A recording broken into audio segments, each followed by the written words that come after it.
I remember when I started eating a lot more vegetables more regularly and more intentionally, my GI tract was a bit of a mess for like a month and a half, you know? And I won't go into any more details than that because there's no need to, and it would be terrible.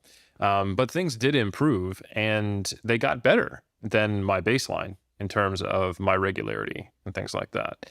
Um, the other side of the bell curve is interesting too, though, and it's kind of how I used to be, which is just kind of like the whatever. I don't think about any of that stuff, and I don't have associations like Brian, like you had on if I eat different types of breakfast and how I feel, or I mean the kind of like typically it's like younger lifters who I notice this. Like, so I had a large pizza, and then I went and did legs, and you're like, wait, hold on, what?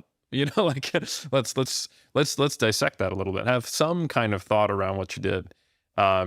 And they sometimes just don't pick up on those associations because either they're kind of weak because they have generally stable performance. And there's a balance to how you talk to them about that, in my experience, which is you don't want to make them become like super phobic of any foods or overly focused on this. Like, to some degree, their baseline is a good thing. Like, I just let my body do its thing and I don't worry about it. But if there are opportunities for, especially when like you're working with them in the off season, they haven't competed yet, and they move into a place where their performance cognitively, emotionally, and physically is going to be a little more precarious and variable, you want to build some awareness and tools before they get into that spot. So I think I've been in the spot of coaching people on both sides of that, and I think it's a tool set that is important to build as a coach, in my opinion. I You shared agree. some really good points there that I just want a second. The first one is that like everyone feels bloated at points, everyone feels hungry at points, everyone like that is a huge one. It's not trying to avoid those sensations forever, but like everyone is going to have that at some point. I thought that was really cool. Um, and the other thing you said, what the upping fruits and veggies and noticing some GI distress, that is also super common. So it's like the way I typically do it is I will slowly up their fruit and veggie count or slowly up their fiber count over a period of weeks versus just dumping like, 4 vegetables and 2 fruits when they're not having any. So again, I also second that. It's like I've seen it's pretty common if somebody ups it too quickly that they do initially get that some of those symptoms, but the symptoms do go away. But you can avoid a lot of those if you just go a little bit slower. Steve, I know you and I have talked about this over email some, but um, about fiber specifically.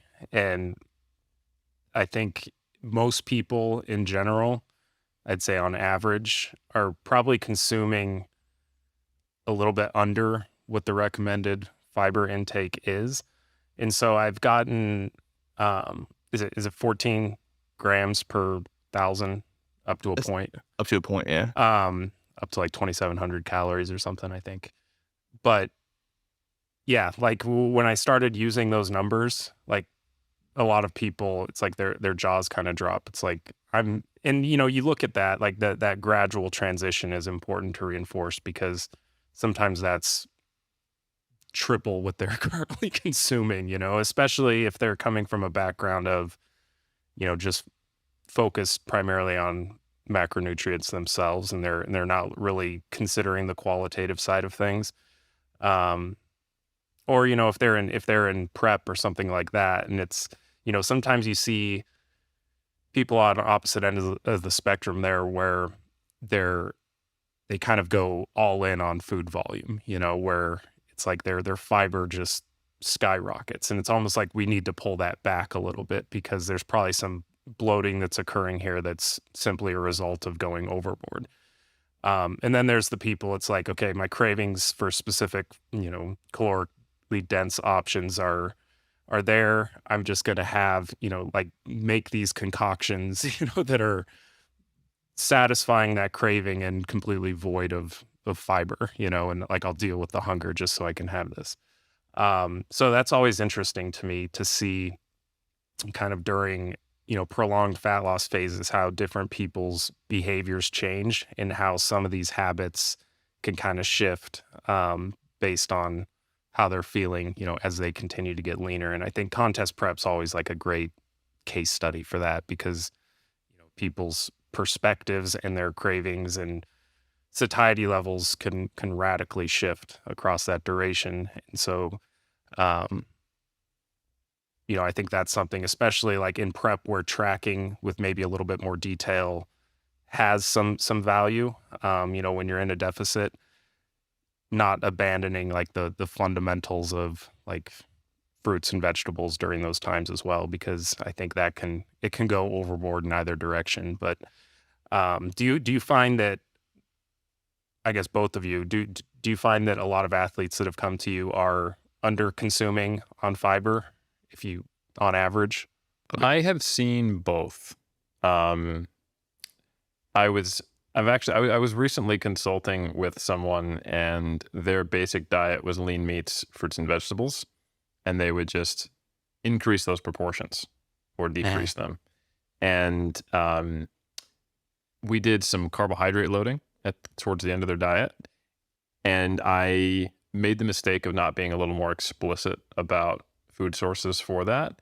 And there was a very visible physique change to where essentially from like the nipples down to the top of the hips just became completely smooth and a pregnant belly. And this was a male, so they were not pregnant. And I immediately was sent back, and I was like, my bad, dude. I can tell you had a whole bunch of fruits and vegetables to hit this like 2 times your habitual carbohydrate intake.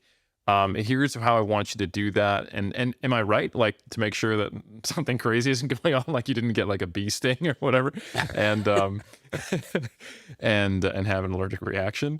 And he was like, no, that's exactly what I did. And yeah, it's coming down already by today when I respond to this email. But I was like, yeah, dude, you probably doubled your fiber intake, and you already had a high fiber intake, and that's a lot of food bulk to get processed through some probably slightly atrophied intestines after this long dieting period that you've been on. And it also reminded me of way back in the day, I won't say his name, but a client we used to work with like 2010, 11, 12, 13, 14, I think.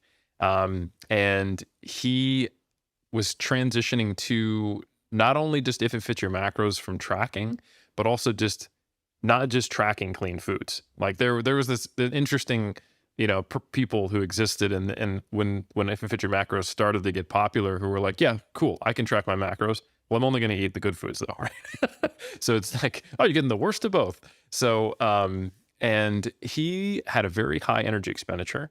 And I want to say of his 550 grams of carbohydrates, 200 to 300 of them were coming from oats. And I shit you not, he looked like an enhanced IFBB Pro bodybuilder for his stomach with a natural physique athlete's body around it. So it's like, I got only the side effects of GH and none of the benefits or something like that. And this is, again, the most striking acute visual change I've seen. We convinced him to bring his oats down to half of what it was, and just to start including like Ben & Jerry's Froyo. Because he had really high fat and he had over 100 grams of fat per day to play with, 550 grams of carbohydrate, easily worked that in. And within like the next time we saw him, he was coming down to do like posing practice with us. The gut was completely gone. So it wasn't just like his structure or anything like that. And all of a sudden, like he probably lost like 2 inches off his waist, without any change in body composition. So I've seen that, just to answer an interesting way of answering that question. But I definitely think the default these days is people who are just under and transitioning them slowly in a tapered fashion up, so you're not getting what happened to my carb-loaded colleague is the way to go. Or you can kind of throw a wrench in the proverbial digestive gears. And it's got to be like 80 grams of protein from oats. Yeah, no shit. Yeah, I've seen it. It depends on the background somebody comes from. Like if somebody comes from more of the traditional like eat clean foods background, their fiber is more on the high side. If they come from like they just started with if it fits your macros, it's more of like, oh, I don't really eat fruits and veggies. I just try to hit my macros. Yeah, I found that it kind of depends on where they started from and where they're at. Yeah, that's a good point.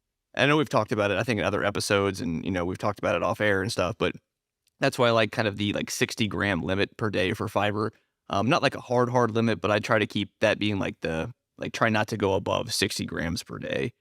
That's just a good kind of rule of thumb to go by.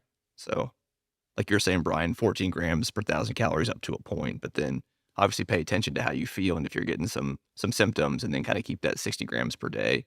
And also it depends on because obviously there's a bunch of different types of fiber.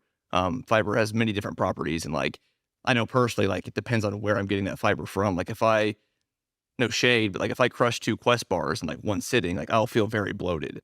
Just because like it's just isolated soluble corn fiber, and if you have 2 of those, it's like 28 grams of that. That's just a personal like thing. I mean, some people could probably crush 3 and be fine, but like that's something I've noticed. If I have too much like isolated corn fiber, I'm gonna feel like bloated and like jello-y.